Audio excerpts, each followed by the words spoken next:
पौधा मैं दे रहा हूं, वो पौधा बहुत कीमती है। वो पौधा ऐसा है उसमें रोज पानी डालना पड़ेगा। पानी समुद्र का मत डाल देना, नदी का मत डाल देना, तालाब का मत डाल देना। एक लोटा पानी रोज डाला करो।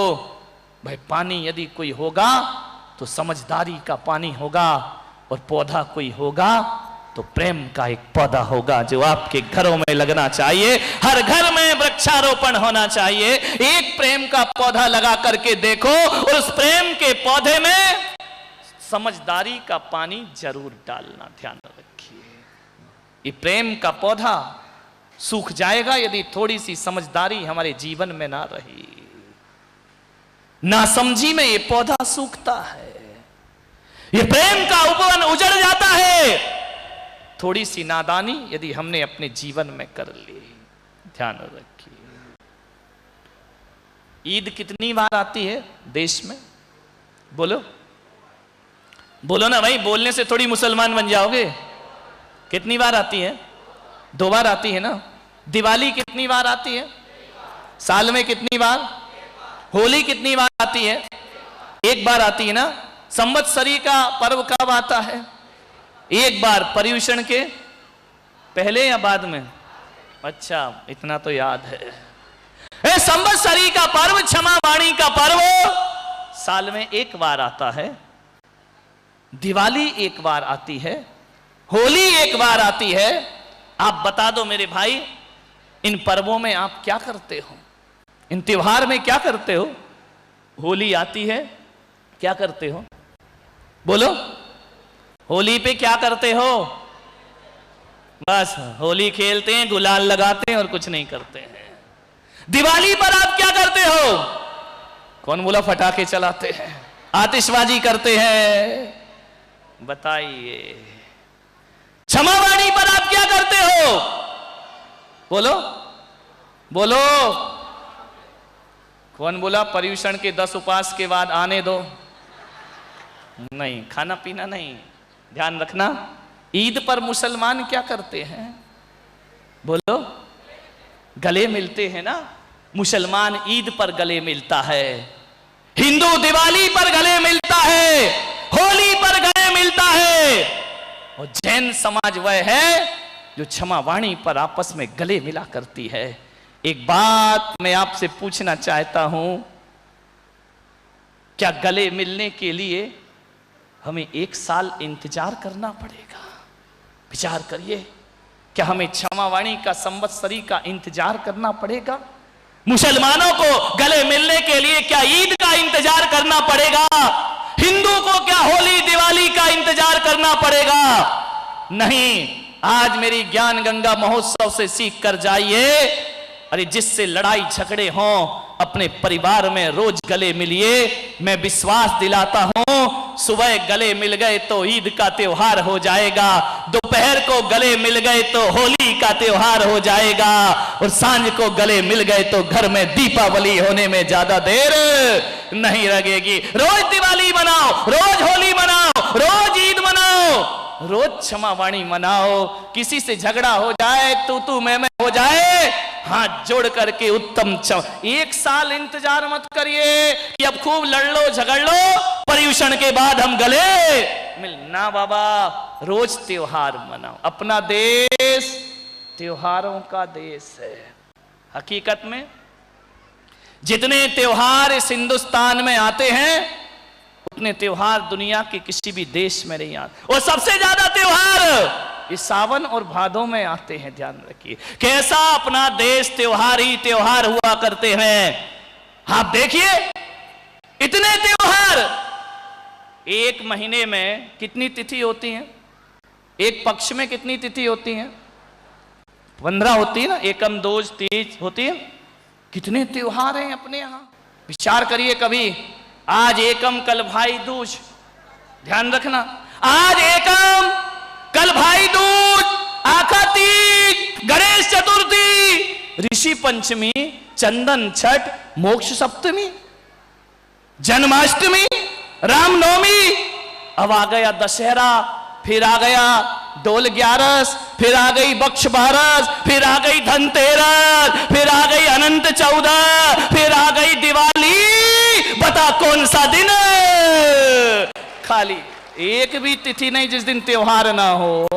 कभी कभी तो ऐसा हो जाता है कि सुबह अष्टमी होती है, शाम को रामनवमी हो जाया करती है। इतने त्योहार हमारे यहां आते हैं, हर तिथि त्योहार बन जाया करती है। मेरा निवेदन है आपसे, ये त्योहारों का देश, ये त्योहारों की भूमि, प्रत्येक तिथि एक त्योहार हुआ करती है। मान्यवर, प्रेम करना सीख लो। प्रेम की पतली लकीर के रूप में ज्ञान गंगा यहां से आज प्रवाहित हो रही है। आने वाले 22वें दिन में मैं कहूंगा, जो ज्ञान गंगा पतली लकीर है, एक दिन गंगा सागर में परिवर्तित हो जाएगी, आगे जाकर के विराट रूप धारण कर लेगी। जीवन को बदलने का प्रयास करो। हम सब कुछ करते हैं, हम पड़ोसी से प्रेम कर लेते हैं, हम अनजान से प्रेम कर लेते हैं। दुख इस बात का है, हम परिवार से प्रेम नहीं कर पाते हैं। एक बात याद रखना, सारी लड़ाइयां घरों की हैं, परिवारों की हैं। एक कुत्ता होता है, कुत्ता देखा है? देखा है या नहीं देखा है तुम लोगों ने? महिलाओं ने तो देखा ही होगा। इधर मत देखो, बहुत होशियारी बंबई की महिलाएं। मैंने कहा कुत्ता देखा तो उधर देख रही हैं जाकर के। कमाल हो गया। ऐसे ही होता है। एक बार क्या हुआ, एक पति ने पत्नी से कहा, बाजार में शॉपिंग करने गए थे, बोले तू कहे तो एक कुत्ता खरीद लूं। पत्नी ने ऊपर से नीचे तक देखा, बोले क्या जरूरत है। समझ गए क्या? कुछ लोगों को थोड़े घर में जाके समझ में आएगा। बोले क्या मतलब, तू क्या कह रही है, क्या जरूरत है? बोले जब से तुम मिले हो किसी चीज की कमी नहीं है। ध्यान रखें मान्यवर, एक कुत्ता होता है और एक इंसान होता है, दोनों में ज्यादा अंतर नहीं होता है। कुत्ता जो होता है ना, वो अनजान को देखकर भौंकता है और परिचित को देखकर पूंछ हिलाता है। ध्यान रखना, कुत्ते की फितरत देखना। कुत्ता जो होता है वो अनजान को अपरिचित को देखकर तो भौंकता है, परिचित को देखकर पूंछ हिलाता है। और आदमी जो होता है, समझ गए क्या? ऐसी बातें डायरेक्ट समझ में आती है। आदमी जो होता है वो परिचित को देखकर तो भौंकता है और अपरिचित को देखकर मुस्कुराता है। वाह रे आदमी की जिंदगी। कुत्ते और आदमी में ज्यादा फर्क नहीं है। एक परिचित को देखकर अटैक करता है और आदमी जो होता है और अपरिचित को देखकर खुश हुआ करता है। विचार करिए, आपको सोचना है।